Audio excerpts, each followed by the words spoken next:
Well, it's been 400 years since the birth of one of France's icons, playwright, actor, and poet Molière. His plays are performed at the Comédie Française more often than those of any other playwright today. His influence is such that the French language is often referred to as the language of Molière. Our reporters went to the streets of the capital to learn more about his life. Tout a commencé ici, dans le quartier des Halles, en plein cœur de Paris. Alors, tout le monde pense que Molière est né ici, rue du Pont-Neuf, parce que vous avez ici sur la façade le buste de Molière. Et en fait, tout est faux, puisqu'un marchand du XVIIIe siècle qui a mis ce buste sur sa maison pour se faire de la publicité. Et en réalité, Molière, il est né juste à côté, rue Saint-Honoré, je vais vous montrer. Nous sommes ici devant la vraie maison natale de Molière. Et c'est ici également que Molière a assisté à la mort de sa mère et a assisté également à la ronde des médecins. Et c'est peut-être ça qui lui a inspiré la pièce qu'on connaît tous, Le Malade imaginaire, parce que les médecins se sont révélés complètement inefficaces.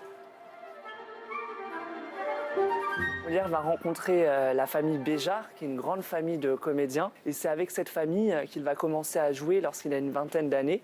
Et il va fonder sa troupe, la troupe de l'Illustre Théâtre. Et c'est avec cette troupe qu'il va lancer sa carrière de comédien. Alors nous sommes ici dans la cour carrée du Louvre. Et c'est ici que Molière a rencontré le roi Louis XIV. Et cette rencontre avec Louis XIV va être décisive pour Molière, puisque Molière va jouer devant le roi. Il va jouer une tragédie. Ça va être un échec, un bide total pour Molière.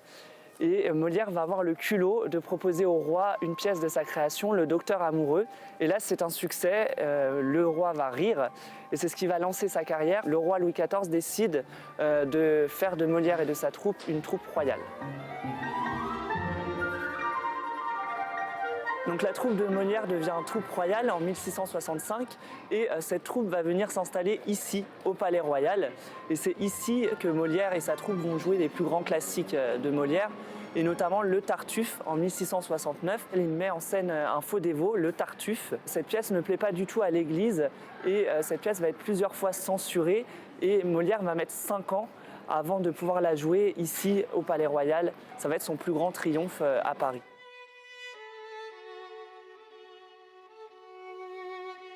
Il y a un peu une légende, c'est que Molière serait mort sur scène. Cette légende, elle vient du fait qu'à la fin de la pièce du Malade imaginaire, Molière s'effondre sur scène.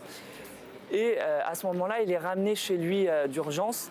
Et il est mort en fait, non pas sur scène, mais quelques heures plus tard, chez lui, dans sa maison, rue de Richelieu.